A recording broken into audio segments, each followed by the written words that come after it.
The hallway smelled like lemon oil, old money, and the sharp, piney scent of a coming storm.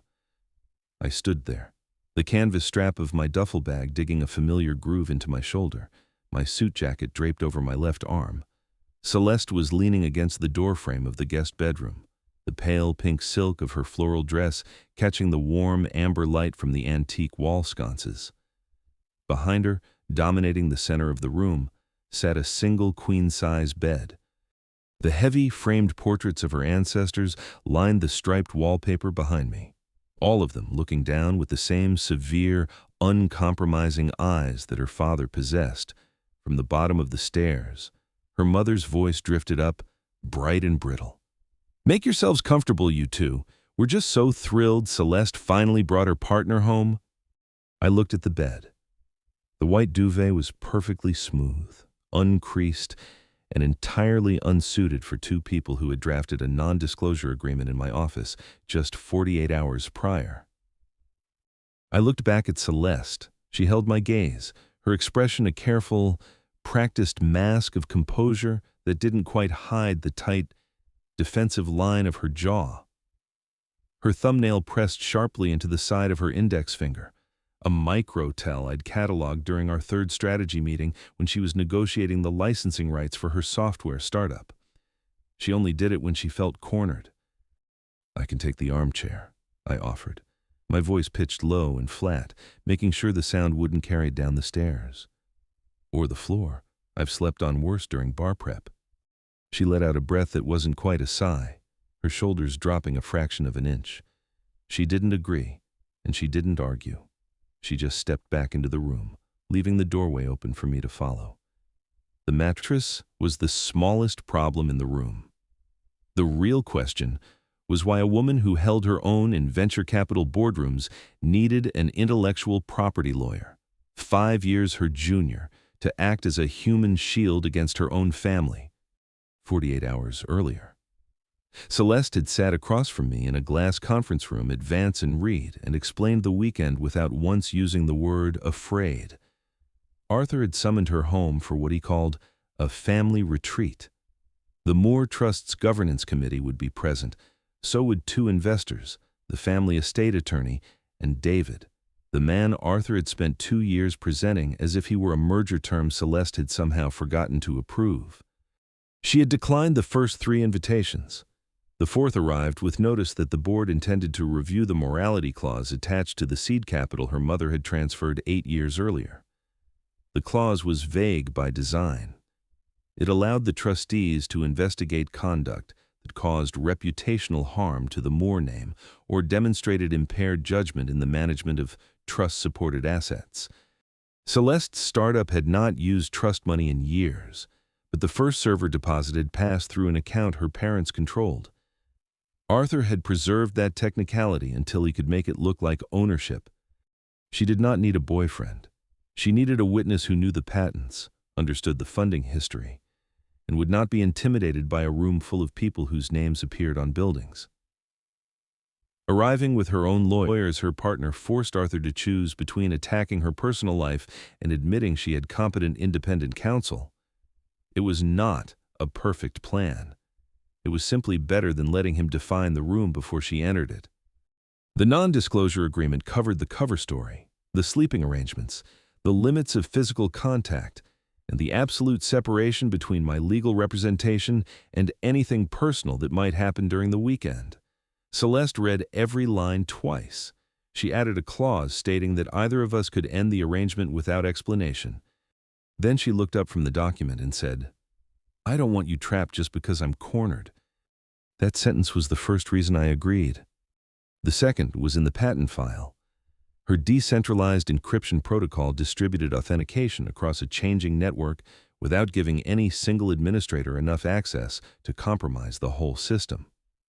The code did exactly what Arthur refused to let his daughter do. It remained secure because control was not concentrated in one hand. I had spent 6 weeks protecting that architecture from copycat filings and predatory licensing offers.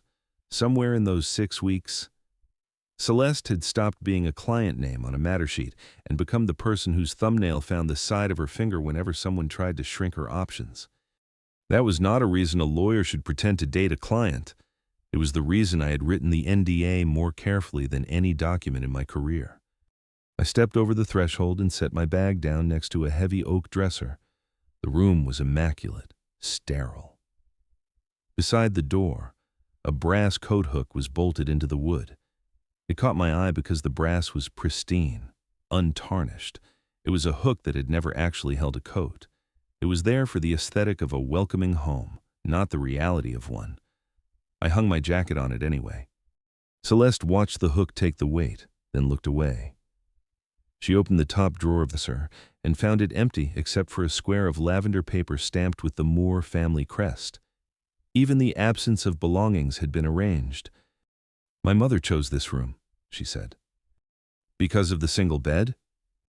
"Because it photographs well. She posts family weekends after everyone leaves." Celeste closed the drawer. "If we ask for separate rooms, my father calls it proof the relationship is staged. If we stay here, he gets to act as if he approved of it. So either way, the room becomes testimony. Welcome to the Moore estate." The line was dry enough to almost be a joke. I set my duffel beside the dresser and removed the slim accordion file containing the trust instrument, Celeste's server invoices, the patent timeline, and the signed engagement letter. I placed it on the desk where both of us could reach it. "We don't improvise facts," I said. "If they ask how we met through the patent work. If they ask when the relationship became personal, we say after the engagement letter was signed. If they ask about the retainer, you redirect to privilege. And if my mother asks whether you want children?" "I object on grounds of relevance." The corner of her mouth moved before she stopped it. Footsteps crossed the hallway below. Celeste opened the wardrobe. One half was empty. The other held 2 robes monogrammed with her initials, as if the house had been waiting for her to return to a version of herself that still fit. "When I was 19, my father made me present a business plan at Thanksgiving before he'd release my tuition money for the spring," she said. "What happened to the plan?" "He marked it in red and told me my margins were sentimental." "At Thanksgiving, between the turkey and dessert." The radiator hissed. Somewhere downstairs, a door shut with the soft finality of an expensive house designed to absorb noise. "We have the paperwork," I said. "Tonight? You decide when I speak?" She nodded once. The agreement between us became something more useful than the cover story. A division of labor. "They're going to push," Celeste said, her voice dropping to a murmur as she walked over to the window, looking out at the sprawling, manicured lawn of the estate. "My father doesn't do casual dinners. He does depositions with wine pairings." "Let him push," I said, unbuttoning my cuffs and rolling the sleeves up to my forearms. The room was stifling, the radiator hissing faintly in the corner. The strongest position is the one you never have to raise your voice to defend. My supervising partner taught me that on my first day of litigation. We have the paperwork, we have the timeline, we just have to hold the line. She turned back to look at me, her eyes tracking the movement of my hands before snapping up to my face. There was a ghost of a hesitation in her posture, a quiet insecurity I rarely saw in her. "He knows I'm 34. Bennett, he knows you're 29. He's going to use the age gap to frame you as naive, or me as desperate.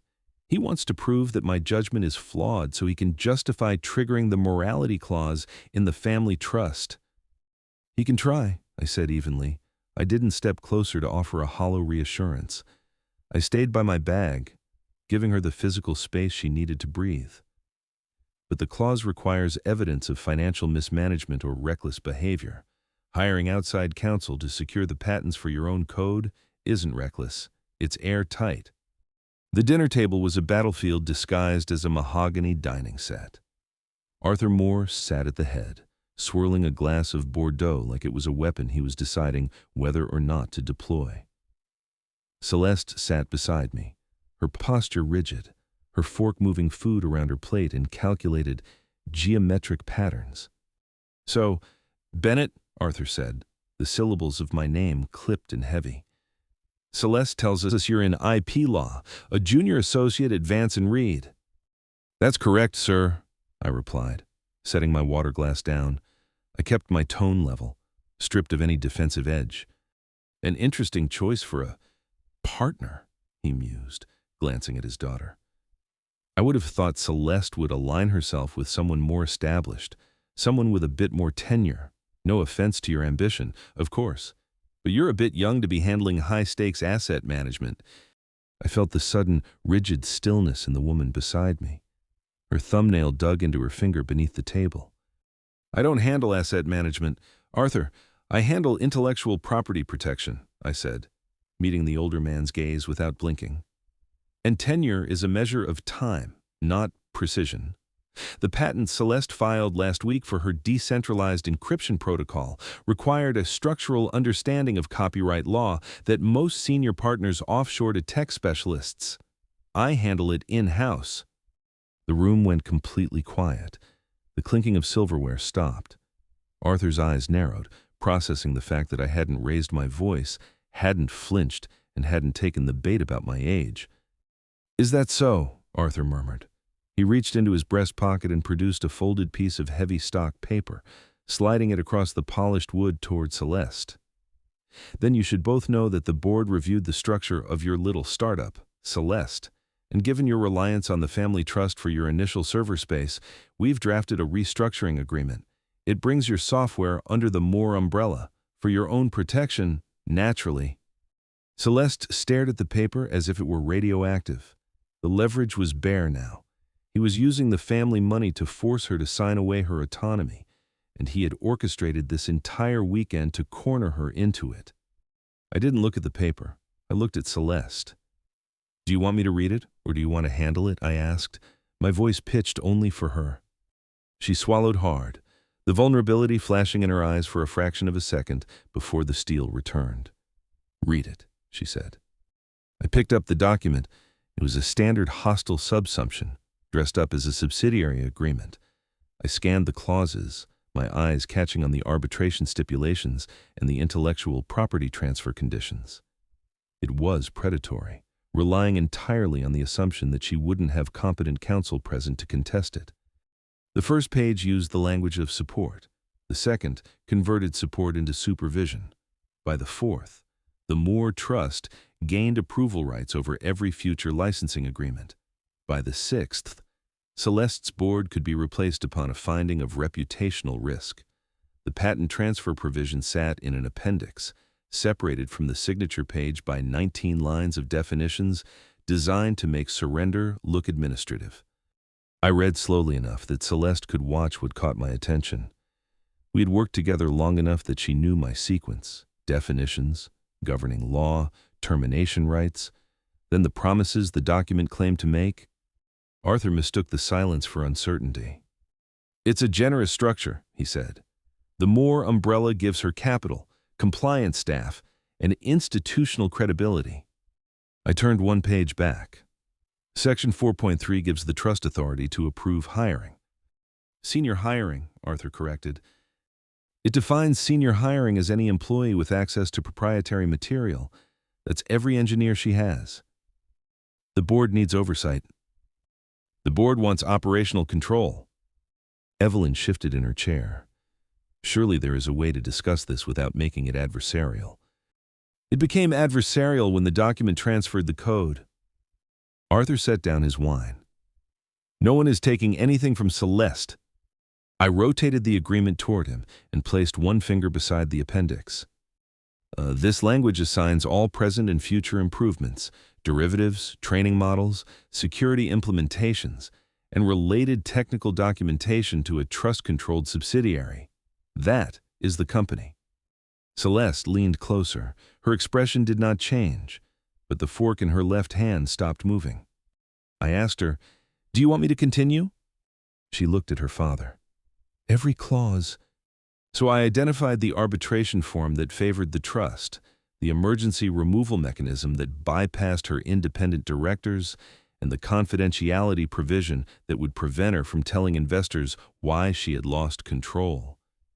I did not perform outrage. I numbered defects. By the time I reached the server claim, the room no longer felt like a family dinner. It felt like the first hour of discovery, when everyone still hoped the documents would say something kinder than they did. I folded the paper carefully and set it back on the table. "This is an interesting draft, Arthur," I said, keeping my hands resting lightly on the edge of the table. "But it's fundamentally flawed. The servers Celeste utilized for beta testing were leased through a third-party vendor, paid for by her personal accounts, not the trust. I have the receipts and the chain of custody documented. The trust has zero claim to the underlying architecture of her code." Arthur's jaw tightened. "Those servers were secured using the Moore name as collateral." "Collateral is a financial guarantee, not an intellectual property transfer," I corrected, my tone remaining entirely conversational. "If you try to force this signature, I'll file an injunction in Delaware by 9 a.m. Monday. The ensuing discovery process will open the Moore Trust's internal communications to public record. I imagine the board would prefer to avoid that level of transparency." Her father stared at me. He looked for a bluff, found none, and slowly pulled the paper back across the table. I hadn't humiliated him. I hadn't raised my voice. I'd done nothing more than place the receipts in the law where his threat had been.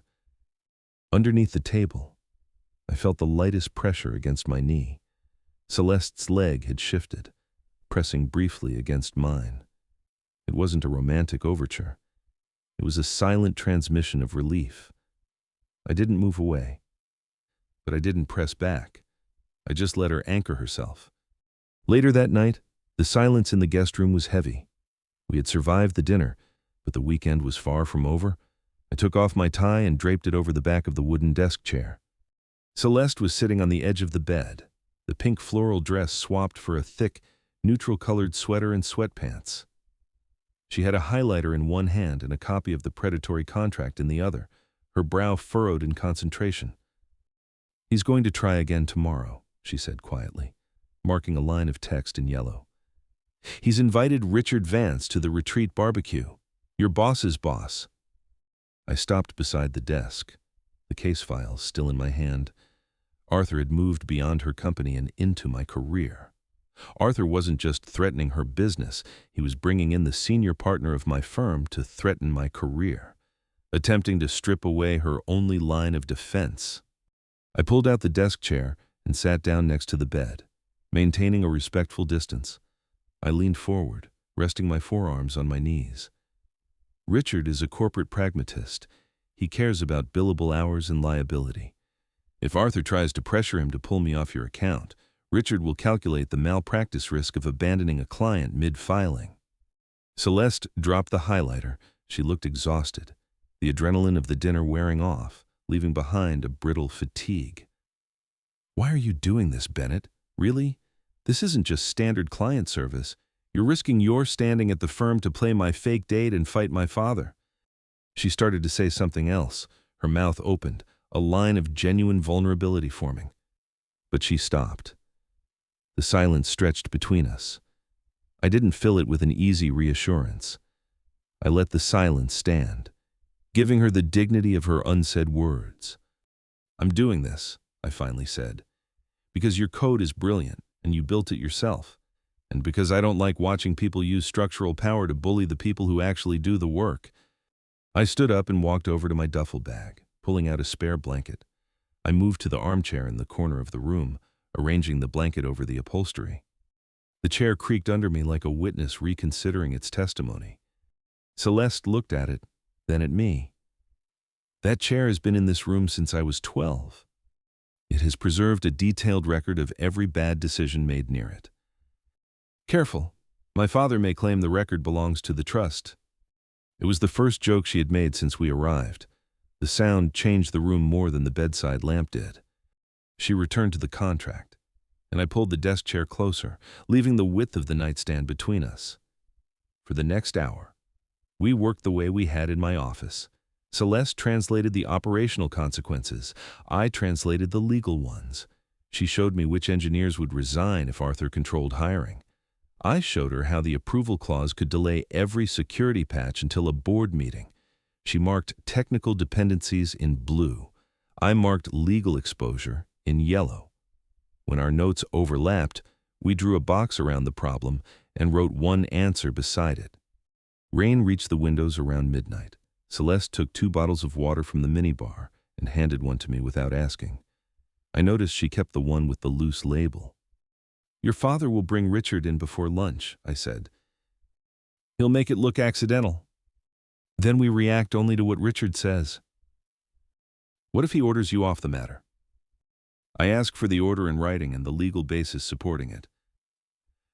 "And if he gives you one?" "Then you choose new counsel before I step away. No gap in representation." Her highlighter stopped. "You planned for losing your job. I planned for you not losing your patents." "Those are not the same thing." "No." The rain filled the silence. Celeste closed the contract and rested both palms on it. I spent years thinking independence meant never letting anyone become necessary. That sounds exhausting. It is efficient. Those aren't opposites. She gave me a look that would have dismantled a weaker witness. Then it softened. "My father likes people to owe him," she said. "Money, introductions, access. He gives generously and keeps an exact ledger in his head. When I started the company, I thought taking the server deposit was harmless. 8 years later, it is still the first line in every argument." I did not tell her she should have known better. I had watched enough contracts become cages because one side called them help. "Tomorrow, we separate the debt from the code," I said. "If he has a legitimate financial claim, we quantify it and repay it. He does not get the company because he once paid an invoice." She watched me for a moment. "You make it sound simple." "The legal part is simple." "And the rest?" I folded the blanket over my knees. "The rest is why I'm in the chair." She turned off the lamp. Several minutes later, her voice came from the dark. "Bennett?" "Yes?" "Thank you for not telling me what I should have done 8 years ago. You hired me for what we do Monday." The room went quiet again. This time it did not feel sterile. "Get some sleep. Celeste, tomorrow's going to require focus." She watched me settle into the chair, her expression unreadable in the dim light of the bedside lamp. She didn't argue. She just reached over and turned off the light. I sat in the darkness, listening to the cadence of her breathing, ignoring the ache in my shoulders, and running through the legal precedents I would need for the morning. Morning began with breakfast in a glass conservatory overlooking the east lawn.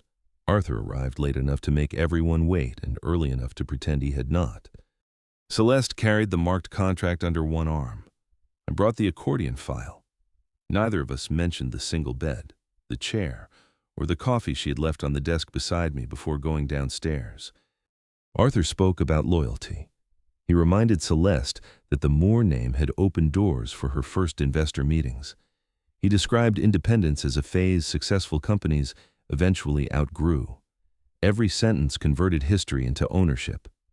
Celeste listened until he finished. "The server deposit was $48,000, she said. "With commercial interest from the date of transfer, the total is $61,400. I will wire it Monday." Evelyn lowered the teapot. Arthur's expression barely moved.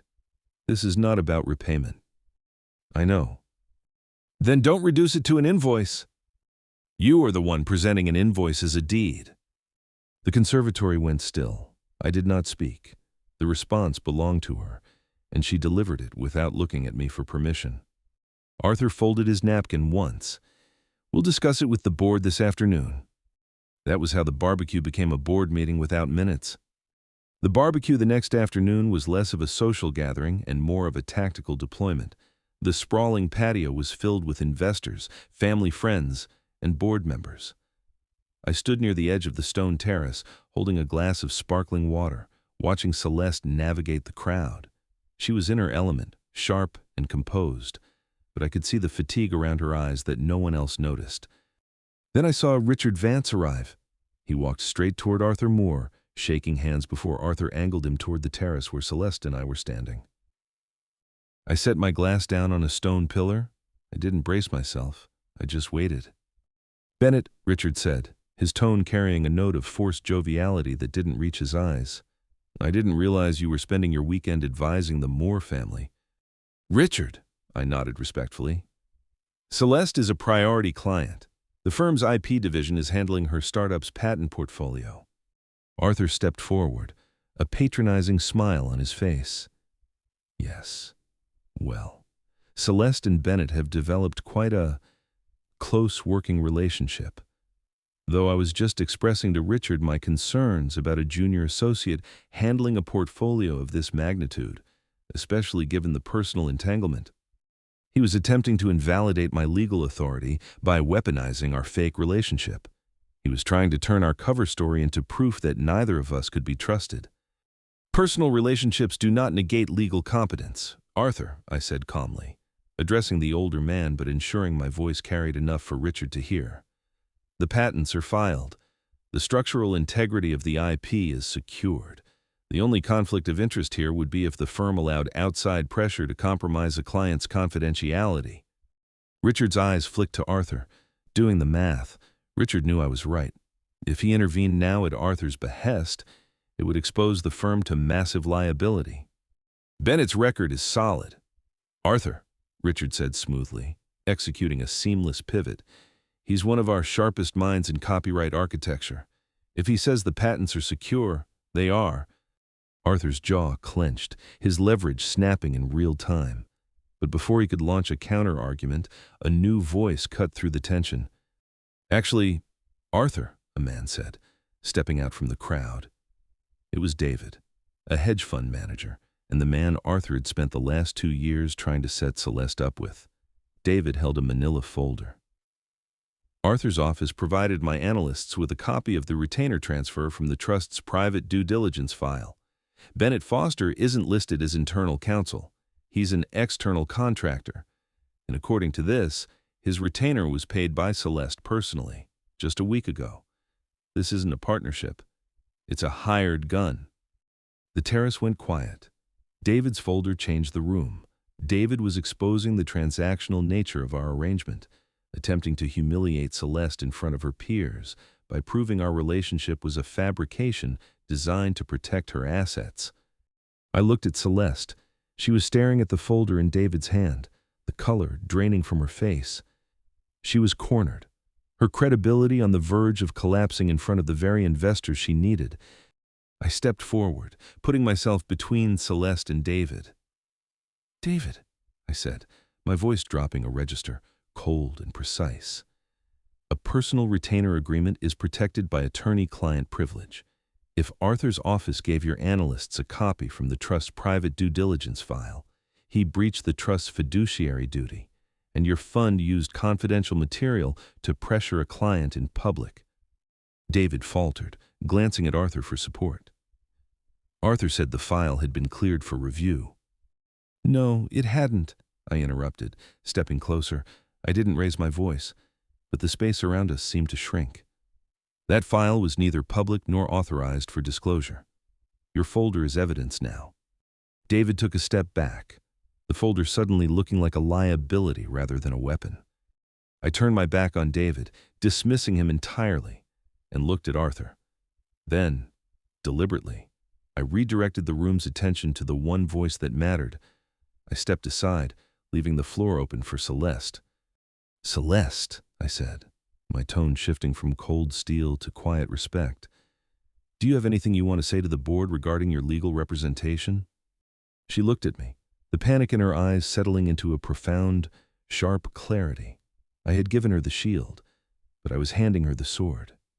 She stepped forward, her posture straightening, radiating the kind of authority her father had always tried to suppress.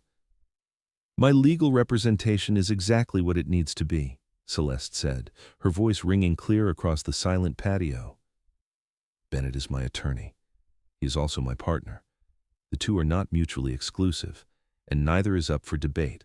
My company operates independently of the Moore Trust, effective immediately. The transition paperwork will be filed on Monday. If anyone has concerns regarding my judgment, you are welcome to divest, but you will not stand on my father's patio and question my integrity." She didn't look back to see their reactions. She simply turned, her hand finding mine, Her fingers threaded through mine, her grip tight and trembling slightly. She didn't wait for permission. She pulled me away from the crowd, walking back into the house with her head held high. I walked beside her, my thumb resting gently against the back of her hand, matching her stride. We didn't stop until we reached the guest room. She closed the heavy oak door behind us, the click of the lock sounding like a gunshot in the quiet room. She dropped my hand and walked over to the window, leaning her forehead against the cool glass. I didn't crowd her. I stayed near the door, giving her the space to come down from the adrenaline spike.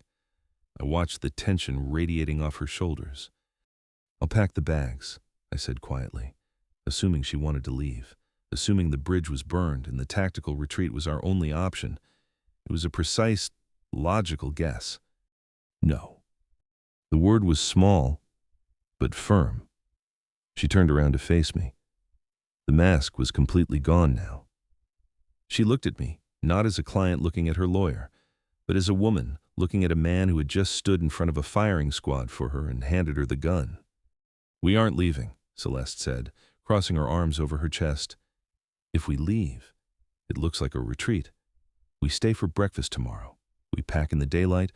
We walk out the front door." I nodded slowly. It was the right play. Understood. I moved toward the desk to gather up the case files we had been reviewing the night before. I organized the papers, aligning the edges with mechanical precision, giving my hands something to do so I wouldn't do something reckless, like cross the room and pull her into my arms. "Bennett," she said. I stopped organizing the files. I looked up. She was standing a few feet away, her arms uncrossed now, her posture open. "You didn't have to give me the floor out there," she said, her voice thick with an emotion she was trying hard to keep level. "You had him beat on the privacy statute. You could have ended it." "It wasn't my fight to end," I told her, holding her gaze. "He was attacking your autonomy. If I had fought the whole battle for you, I would have just been replacing his control with mine. You needed them to hear you." She stared at me, the silence stretching out, heavy and shifting. She took a step closer.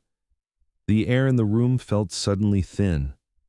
I kept my hands planted flat on the wooden desk, anchoring myself.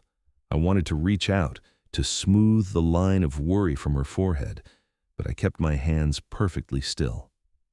The discipline of restraint was the only thing keeping the boundaries intact.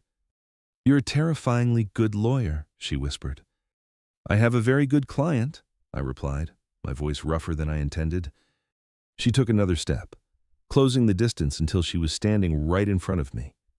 She reached out, her fingers brushing lightly against the cuff of my shirt, tracing the line of the fabric. It was a small, practical touch, but it carried the weight of a monumental shift. She hired me to meet her parents, I thought, the absurdity of the weekend crashing over me. We had walked into this house with a contract and a cover story. We were walking out with something entirely different, something real and unwritten. She looked up at me, her eyes tracking the rigid control in my posture. She looked past me, glancing at the armchair in the corner with the folded blanket. Then she looked back into my eyes. "Don't sleep on the floor," she whispered. "The bed is mine. Take the chair. I'm asking you to stay in the room, not cross a line." The command was soft, lacking any of the boardroom authority she had used outside. It was an invitation, a boundary being carefully dismantled. "I told you," I said, my voice a low rumble. "I can take the chair." "I know what you can take," Celeste answered, her hand sliding down to rest against my forearm, grounding me. "I'm asking you to stay." I looked down at her hand, feeling the steady warmth of her palm against my skin. I didn't make a speech. I didn't need to. I just turned my hand over, lacing my fingers through hers, a practical, silent decision that locked the reality of us into place. We left the estate after breakfast exactly as Celeste had planned. She wore the same calm expression she used in investor meetings. I carried the duffel and the accordion file. Evelyn stood in the foyer with one hand on the banister. Arthur remained in his study. At the front door, Evelyn said, "I wish this weekend had gone differently." Celeste looked at her. "It could have..." Her mother did not ask her to stay. Celeste opened the door herself. Daylight filled the foyer. We walked out without rushing. At the office, we did not celebrate. We built the filing. I drafted the verified complaint. Celeste prepared a declaration tracing every server payment and confirming that no trust funds had touched the code after the initial deposit. Richard assigned a senior litigation partner to review my work, not replace me. By 8:30, the exhibits were numbered. By 8:45, David's folder had been logged for preservation. At 8:58, Celeste signed the final verification. Monday morning, with Celeste's written authorization, I filed the Delaware injunction and her transition documents. The temporary order preserved the patents while the board reviewed Arthur's use of her private records. David's fund withdrew the following week, and the board barred Arthur from accessing Celeste's private records. Richard required the trust to certify that every copy of the retainer had been returned or preserved as evidence. Arthur stepped down from the governance committee rather than submit to a recorded interview about the disclosure. The startup's independent directors approved repayment of the old server deposit. Celeste wired $61,400 with a memo that read, "Payment in full, no equity, control, or continuing claim." Arthur did not return it. My firm opened an ethics review because the fake relationship had overlapped with active representation. Celeste and I disclosed the NDA, the chronology, and every material communication. For 3 weeks, we met only in conference rooms with another attorney present. The review concluded that the representation had remained independent and that no legal benefit had been exchanged for intimacy. Richard transferred the ongoing matter to another lawyer before Celeste and I had our first actual date. It took place at a diner 2 blocks from my apartment because neither of us wanted portraits, investors, or linen heavy enough to qualify as armor. Celeste ordered pie before dinner. When the server asked how we met, we looked at each other. "Through a contract," Celeste said. The server nodded as if that explained everything. In our case, it nearly did. Months later, the air in her new office smelled like fresh paint and ozone. I stood near the doorway, watching Celeste sign her name across the bottom of a commercial lease agreement. The startup was fully independent. The Delaware injunction had held, and Arthur Moore had quietly retreated into a boardroom silence. I held her coat over my arm. Beside the door of her new office, a brass hook was mounted on the wall. I reached up and draped her coat over it. It held the weight perfectly. She set the pen down and looked up, catching my eye across the room. The tight, defensive line of her jaw was gone, replaced by a steady, quiet confidence. She didn't need a shield anymore. The brass hook held her coat. Celeste settled against my shoulder, and neither of us had to raise a voice to defend the life we had chosen. Courage in love means knowing when to lower your shield and trust someone whose consistency has earned that access. A healthy partnership elevates your agency, protects your voice, and never replaces one form of control with another. When has someone protected your voice without trying to speak over you? Tell me in the comments. Please like and subscribe so we can share more stories like this.